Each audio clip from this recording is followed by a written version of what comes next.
Paano nga ba maalis ang full storage ng ating Google account at Gmail account tulad nito guys?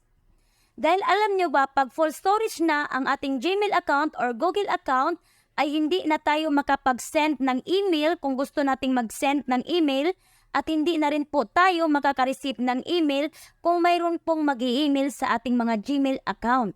Kaya kailangan talaga nating alisin ang full storage ng ating Gmail account or Google account. Yan po ang katanungan ni Sir Regine Villagen sa aking comment section. Ang tanong po niya dito guys, Ma'am, tanong lang po, nag-full memory ang Google ko. Kailangan daw magbayad monthly.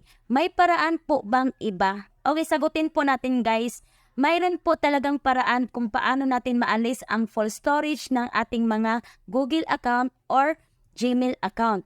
Pero mayroon pang isang option dyan na pwede tayong magbayad monthly. Yan po yung tinatanong ni Sir Regine sa aking comment section. Kaya hindi po natin kailangan magbayad or hindi po natin kailangan mag-avail monthly ng babayaran dyan para maalis lang ang full storage ng ating mga Google account. Optional naman yun guys kung gusto nyong magbayad monthly. Pero kung wala naman po kayong budget para magbayad monthly para maalis ang full storage ng inyong mga Gmail account, ay linisin lang po natin yan guys. Kaya kung paano linisin or paano alisin ang full storage ng ating mga Gmail account, panoorin at sundan nyo lang po ang video na ito. Ang una nating gagawin ay pumunta tayo sa ating mga Gmail account at pindutin natin ang ating profile picture. Dito guys, kung nakikita nyo, mayroon akong 18% na nagamit sa aking storage sa aking Google account. Pindutin lang natin ang storage use.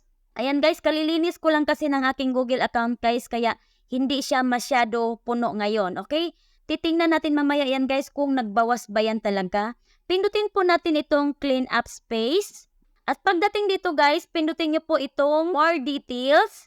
At dito guys, makikita nyo ang Google Photos nyo kung ilan na yung laman at Gmail account nyo at yung others. Ito yung spam emails at ito po yung large photos. Ito po yung dahilan kung bakit nag-full storage ang ating Gmail account.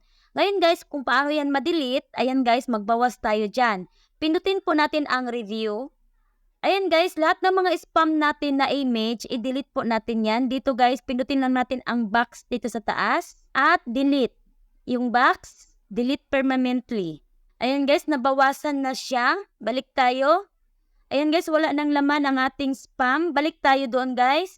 Ito namang large photos. Pindutin lang po natin ang review.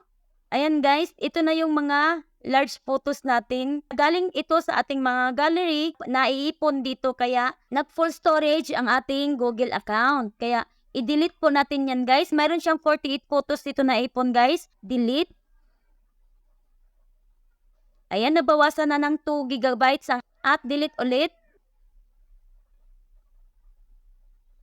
Ayan guys, kung nakikita nyo, nag-zero na po yung mga photos natin dito at balik na po tayo. Ayan guys, kung nakikita nyo, kanina 18% yan, ngayon 4% na yan. Malaking bawas talaga guys kung maglinis tayo, mag-delete tayo ng mga hindi na natin kailangan dyan sa ating Google account. Ayan guys, at balik na po tayo. Ayan guys, kung nakikita nyo, 1% na lang ang aking nagamit sa aking storage sa aking Google account. Kaya nawala na, nabawasan na ang full storage ng ating Google account. Ngayon guys, para lubusang maalis yung mga dinilit natin dito sa ating Google account, puntahan po natin ang ating Google Photos.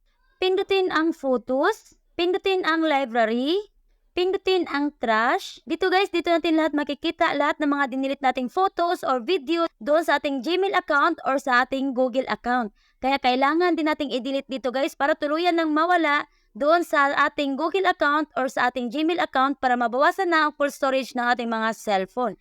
Ngayon guys, kung paano ito i-delete dito, pindutin nyo lang po itong select. At itong mga bilog, pindutin nyo lang po yan. I-check nyo po yan lahat guys, isa-isa. At pagkatapos, pindutin nyo po ang delete. Delete. Ayan guys, permanently deleted na siya. Ayan guys, kung mayroon kayong gustong iwanan dyan, pindutin nyo lang po itong restore all, okay? Sana po may natutunan, follow and share.